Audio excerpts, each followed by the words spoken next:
So today we're going to talk about my stabilizer system and why I like to shoot a front and a back bar on my hunting rig. My bow itself is a Hoyt RX4. I have the TAP DOA stabilizer system with the front and back bar. My front bar is 8.75. My back bar is 6.75 inches. Okay, so to get into this, we got to first think about why we use stabilizers on our bows, period. A stabilizer, especially over the last several years, probably decades, have become known to hunters and bow hunters and archers as something that's going to deaden your bow, something that's going to make your bow more quiet. It's going to reduce the vibration on the shot. But really, what a stabilizer is actually there for is supposed to stabilize. So in order to stabilize with a traditional, just a single stabilizer, we want to put as much weight as we can, as far away as we can from our riser and our grip itself. That's why you see tournament rigs, they have big long stabilizers, 27, 30 plus inches of stabilizer. That's to get as much weight as they can out in front of their bow. So the reason why we do that is whenever you throw that weight way out there, way out in front of your bow, it's harder to move that. It's harder to torque your bow, and it's harder to move that. Once your pin gets in a certain spot, it just takes more effort and more energy to get it off that spot. In the hunting world, in the hunting sphere, we can't have a 30-inch stabilizer. That's not practical. So what I like to do is I like to make up for that by putting more weight on my hunting rig than I would put on my tournament setup. So this is an 8.75 stabilizer, but I got a quick disconnect that's probably almost 2 inches, and then the weights themselves. So once it's all said and done, it's almost 12 inches. And I have found over the years that a stabilizer that's this long has not inhibited me in any way, shape, or form.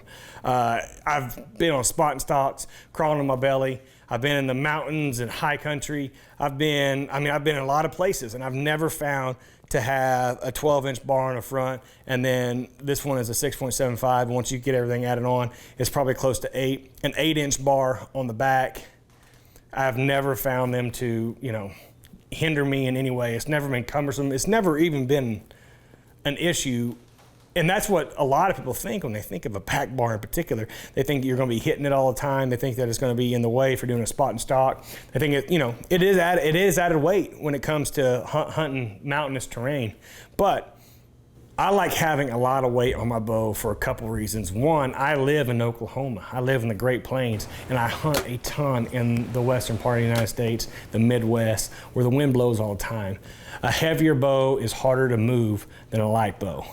Another reason that I love a heavy bow, especially on my hunting setup, is when I come to full draw, and it's that moment of truth. It's that moment that I've been waiting on all year.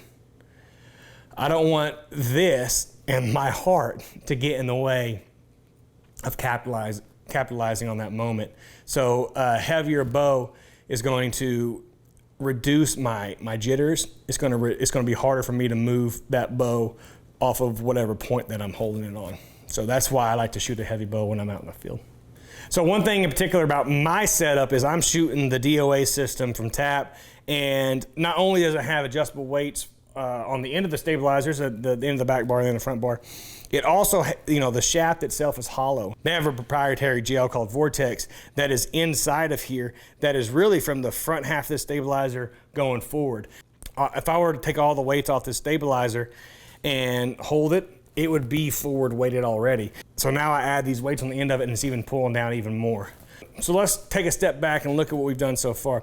We have all this weight out on the front of the bow, and as you can see, I'm shooting a HHA Tetra Max with the tournament edition, which has a big long dovetail, which the reason why I'm shooting that is a whole different video, but it's a pretty heavy sight, and it sticks out a ways from my riser. So there's a lot of weight on the front of my bow just with that, plus all the weight that we've already put out there. So here's where the back bar comes in. So now the bow's wanting to go down. We got to counterbalance that with that back weight. There's a reason why it sticks out to the side. So it can be called the sidebar. You can mount it up here in the front. You've seen a lot of systems where you mount a sidebar up to the front stabilizer system. It sticks back and sticks weight out. For a right-handed shooter, be out the left side of the bow.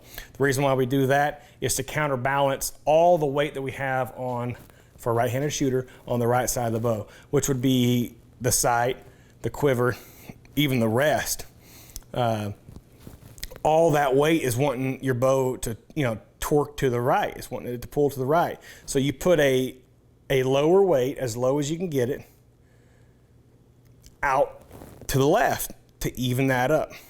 I mean, it's really as simple as that. If you were to look at an overhead shot of this, you would see that my stabilizer setup is almost directly analogous to my sight. They literally are a counterbalance to each other. So if you were to get you a stabilizer system, first thing you do is you put it on your bow.